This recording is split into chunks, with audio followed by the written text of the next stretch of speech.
लोग, मोए देखें लोग, और कोई भी दृष्टा बने या हमारे अपना स्वरूप छुपाए करके आए वे यदि अपने वास्तविक रूप में प्रकट हो जाएं तो कोटि कोटि कंदर्प लुटावे लग जाएंगे तो भी उनके रूप की उपमा नहीं कही जा सके। उनकी बुराई कर रही है मेरे सामने खड़े है के वो टेढ़े से रहमे, वो ऐसे रहमे, वैसे। तू जाने कहा है उनके बारे में? अरे इंद्रादि देवता थर थर कांपे जिनके मारे। वो यशोदा मैया और तुम सब ब्रज गोपीन के काजे सहज है गए, सरल है गए, प्रेम के अधीन है करके सब लीला कर रहे हैं और उनकी शिकायत कर भी आ गई है मेरे सामने। ठाकुर जी सुन के बड़े खुश है रहे मनी मन। जैसे श्री जी ने शांत है जाए, ठाकुर जी फिर एक कोई बात बोल दे, फिर श्री बिल्कुल मत बोलियो, एक शब्द नहीं सुनूंगी श्याम सुंदर के लिए। ये पूरा ब्रह्मांड उनका स्वरूप है, उनके रोम में कोटि कोटि ब्रह्मांड लुढ़कते हैं। इस ब्रह्मांड पर कृपा करके, इस भूमि पर कृपा करके वो जन्म लेकर के नंद यशोदा के यहाँ आ गए और तुम उनके महत्व को नहीं समझ रही हो। अरे कोई ऊंची पदवी पर बैठो भयो, जब प्रेम के अधीन है जाए तो वो अपनी पदवी छोड़ करके कई बार आपके संग बैठ के पान लगे, आपकी थाली में बैठ के भोजन करने लगे। कोई आपकी थाली में भोजन कर रहा या को मतलब वो आपसे प्रेम बहुत करे। अरे सखी तू जाने ना है श्याम सुंदर को, वो साक्षात परमात्मा है। वो यदि तुम्हारे संग ये लीला कर रहे हैं तो अपने भाग्य मनाओ, अपने सौभाग्य मनाओ। उनकी रूप कांति को मैं कहा वर्णन करूं? कोटि कोटि किशोरी जी वार दई जाएं तो भी श्याम सुंदर की रूप की महिमा ना कही जा सके। मेरे सामने एक शब्द नहीं बोली उनके बारे में। श्यामा सखी बोली, पहले तो मैंने संदेह में सुनी कि किशोरी जी को और हमारे नंद के लाला को कछु प्रेम संबंध है, पर आज तो मुंह को ऐसा लग रहा वास्तव में हते। किशोरी जी बोली, नहीं नहीं ऐसी कोई बात नहीं है, ये तो सब तुमने ऐसी मन। नहीं नहीं नहीं, मुंह को तो लग रही है। आप इतनों कैसे जानो वाक्य के बारे में, इतनों कैसे मानो वाक्य के बारे में? किशोरी जी एक बात बताऊं? बोले हाँ। बोले मैं अकेली नहीं हूँ शिकायत करवे वाली, ऐसी अनेक बैठी हैं। आपको ऐसा लग रहा है कि श्याम सुंदर तो केवल लीला कर रहे हैं, पर इस वक्त यही समय श्याम सुंदर कोई और सखी के संग भी ऐसी क्रिया कर रहे होंगे। वह को मार्ग रोक रहे होंगे, वह के हाथ पकड़ रहे होंगे, वह की चुनरी उड़ा रहे होंगे, वह की मटकी फोड़ होंगे और नए विश्वास होवे। तो आपको अगर बहुत प्रेम है तो आप श्याम सुंदर को पुकार के देख लो, यदि वो आ जाएं तो मैं मान जाऊंगी। आमेंगे ही नहीं। ठाकुर जी कह रहे हैं मैं तो सामने ही खड़ा हूं, मैं कैसे आऊंगा? किशोरी जी से कह रहे हैं ललिता विशाखा है भूल जाओ, बाकी सब बातें न भूल जाओ। आपको प्रेम है ना श्याम सुंदर से, मैं आपसे शर्त लगाए के कह रही हूं, आप पुकारो।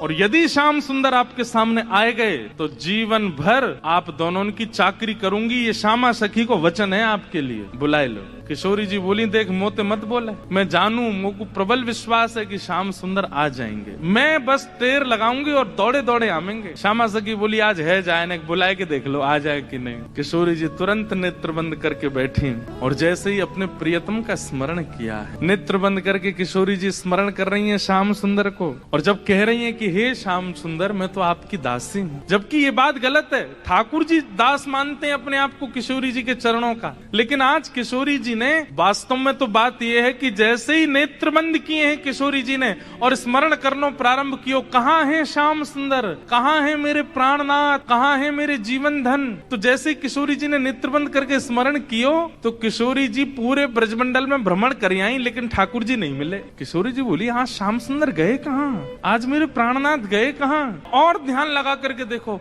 श्याम सुंदर किसी गिरी कुंज में तो नहीं बैठे, कहीं यमुना तट पे तो नहीं बैठे, कहीं दूर तो नहीं चले गए, दिख क्यों नहीं रहे हैं? और तभी किशोरी जी को ढूंढते ढूंढते ढूंढते दिखाई दियो बरसानो भवन। किशोरी जी कह रही है बरसानो भवन क्यों दिख रहा है? तभी किशोरी जी को दिखाई दियो अपनो ही निकुंज, ये मेरो निकुंज काई को दिखाई दे रहा है। अरे कहीं ऐसा तो नहीं श्याम सुंदर यहीं कहीं छुप करके बैठे हैं?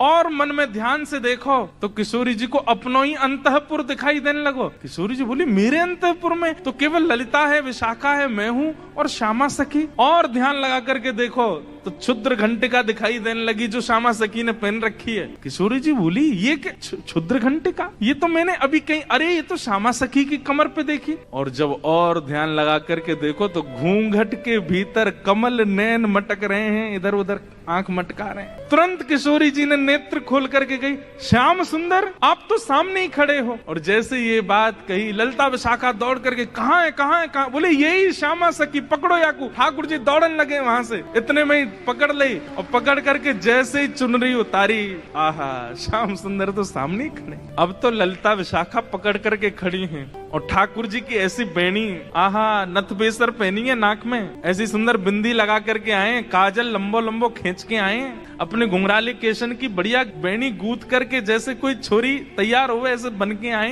किशोरी जी बोली पकड़ के रखो अब इनको, ने रज रज के देख तो लूं आज, हैं सामने आए के श्यामा सखी बन के अपनी बुराई कर रहे हो मुझे। अरे श्यामाजू, मैं तो आपके हृदय की जान में आयो कि आप मेरे बारे में कैसी विचारधारा रखो, मेरे बारे में आपके हृदय में कैसे भाव हैं। किशोरी जी बोली तो कहा सुनो आपने कैसे भाव हैं।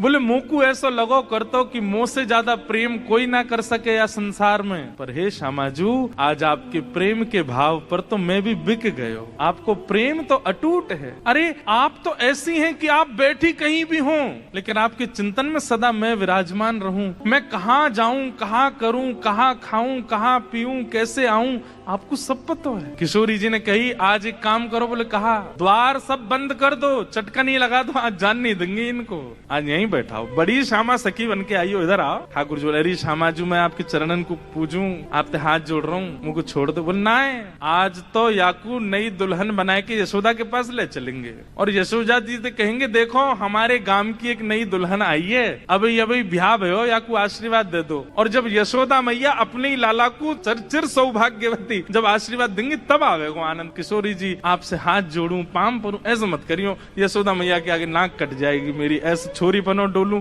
वो वैसी मेरे पीछे पड़ी रहे। ए लाला ने अपनी चाल सुधार, दूर से ऐसा लगा कोई गजगामिनी छोरी आ रही है का, उन्हें पता चलेगी मैं लहंगा फरिया पहन के डोल रहा हूँ, बहुत बहुत नाराज, उनके सामने नहीं आपके सामने आ सकूं ऐसे। किशोरी जी को इतना अच्छा लग रहा है कि आज श्याम सुंदर घबरा रहे हैं, इतना घबरा काहे करो, यहाँ पे बैठो, बगल में बैठा। सब सखी लाई किशोरी जी के बगल में ठाकुर जी को बैठाए दियो। अब श्री जी के मन में कौतिक आयो है, अरे ललता विशाखा, ठाकुर जी को हाथ पकड़ लियो, ठाकुर जी घबरा रहे हैं, जन कहा करेंगी, नेक्स्ट सामने तो आओ ललता विशाखा। दोनों सामने आ गई और बोली देखो हमेशा या सिंहासन पर प्रिया प्रियतम विराजमान हूँ मैं, लेकिन आज दो दो प्रिया बैठी हैं, एक श्याम प्रिया एक गौर प्रिया। अब ये बताओ दोनों में सुंदर ज्यादा कौन लग रहा है, ये ज्यादा सुंदर लग रहे हैं या मैं ज्यादा सुंदर लग रही हूँ। लहंगा इनने भी पहनो, मैंने भी पहनी है, बेनी मैंने भी गुथी है, इनने भी गुथी है, माथे पे बिंदा मैंने भी लगाया, आंखन में काजल इनके भी मेरे भी, सब कुछ।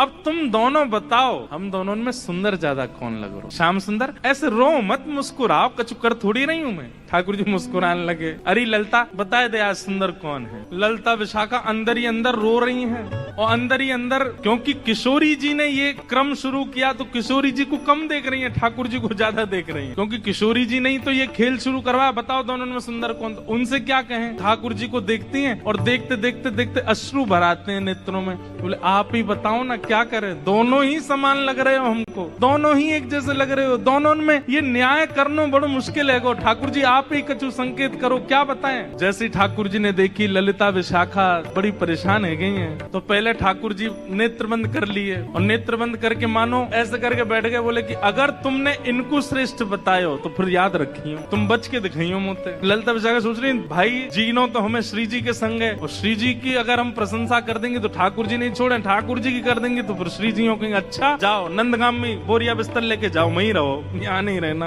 अंत में ठाकुर जी से कहने लगी, बोले बताओ तो क्या करना है। अंत में ठाकुर जी को दया आ गई, दया आके ठाकुर जी ने ऐसे इशारा किया, बोले इन्हीं की बताओ, बेसर इन्हीं की अच्छी है। बोले मेरी प्रशंसा कर दोगे मुझे सुख नहीं मिलेगा, इनकी प्रशंसा करोगे ये राजी भी आ जाएंगी, मुझे भी सुख मिले। और ललिता विशाखा बोली कछु नेक सरस, ये नहीं स्पष्ट बोला कि श्री जी की बेसर श्री जी को श्रृंगार ज्यादा सुंदर है, क्या कह रही है, बोले हे नंद नंदन हमें क्षमा करियो, कछु नेक सरस लली की बेस, आपसे नेक ज्यादा नहीं नेक सुंदर हमारी श्यामाजू लग रही। और ये बात कहते ही ठाकुर जी सिंहासन से नीचे आ गए कि अरे जय हो हमारी श्यामाजू की जय हो, हमारी लाडली जू की जय हो, हमारी वृषभानु दुलारी की जय हो। सब जय जयकार करने लगे। किशोरी जी बड़ी आनंदित है गई, लेकिन मनी मन सोचने लगी अरे ललता तेने गलत कियो, ठाकुर जी ज्यादा सुंदर लग रहे हैं। अब ललता जी बोले अब ये लो ये अलग लड़ाई होगी, अब ये यूं लड़ेंगे कि तुमने मेरी काई को कह दे, तेने देखी ना देख कैसी बेसर पहन के आए, देख कैसी भौं लग रही है, तेने गलती कर दी, मेरी प्रशंसा इन्हीं की करनी तो है, आप कह रही हो तो यही सुंदर। अच्छा तो या को मतलब तेने वास्तव में ना कही,